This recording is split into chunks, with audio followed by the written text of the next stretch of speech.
My name's Daniel Bushell. Fourth, second, First Amendment stop. The Boston bombing, what you aren't being told. Coming up. New laws passed while you were distracted. Who's really behind terrorism? And why the revolution will not be televised.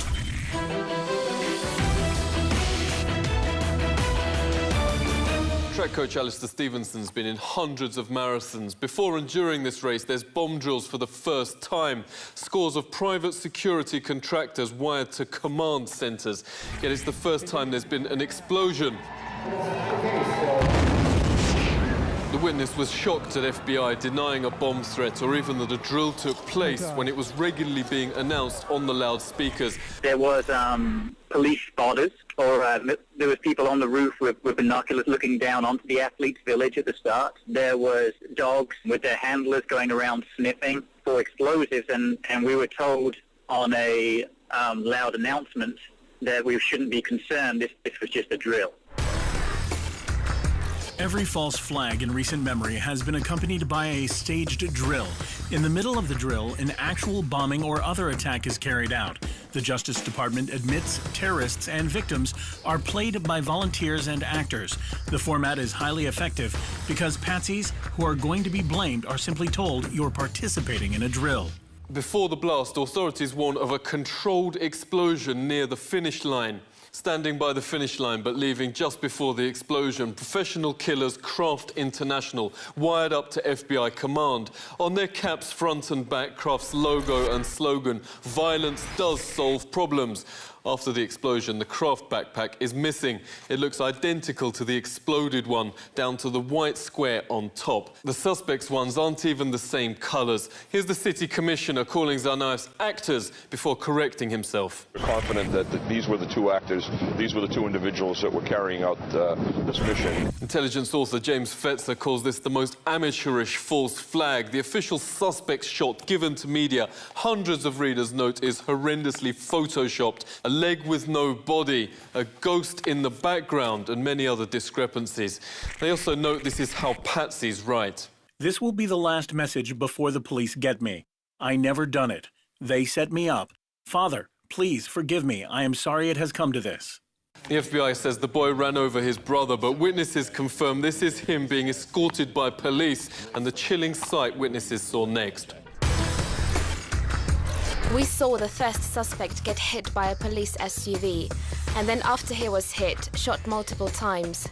Politicians and media are already using the incident to call for more interference from Chechnya to the Middle East. Let's speak to James Corbett of the Corbett Report. Thanks for coming on. In whose interest is another invasion? Certainly, this is not, I think, in the interest of the American people. Is it in the interest of the political class that as we say, benefits from these types of attacks and gets them to extend their powers and authorities over their own citizens and the excuse to go into the Caucasus region? Absolutely. It's almost impossible to find a military engagement that America has been involved in since that time that it hasn't in some way provocateured or used false pretexts to get the American public on board with.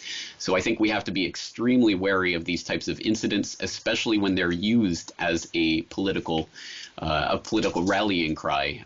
Just as the USS Maine was, they had the remember the Maine, to hell with Spain. And I think I would be very surprised if there weren't people in the Pentagon working on words to rhyme with Chechnya. An investigation finds the FBI practically behind every so-called terrorist plot in the United States. Agents find someone poor enough to bribe and set the plot up for them from start to finish.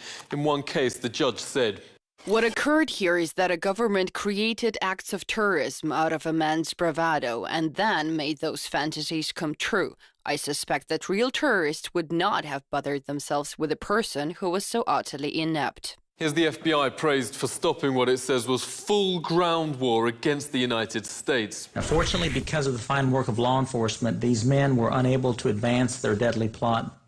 A dreadful potential catastrophe averted. And clearly, government wouldn't bother to hold a press conference if this were not a major step in the war on terror, right? All right, so good night, everybody. And, oh, I'm sorry, questions. The man have any actual contact with any members of Al-Qaeda that you know of? Any? Yeah, the answer to that is no. How was the plot? I mean, did you find any explosives, weapons? Now, and you raise a good point. You do raise a good point. That point being that these deadly international terrorists had very slyly disguised themselves as a bunch of dipshits living in a warehouse. Let's talk to Dr. Kevin Barrett, author of Questioning the War on Terror. Thanks a lot for joining us. How does the system work? The FBI approaches gullible and sometimes even mentally retarded or homeless people on the fringes of the Islamic community and gives them a plot and says, hey, we're going to try to, and once they approach these homeless people in Florida and said, we want to blow up the Sears Tower, could you help us?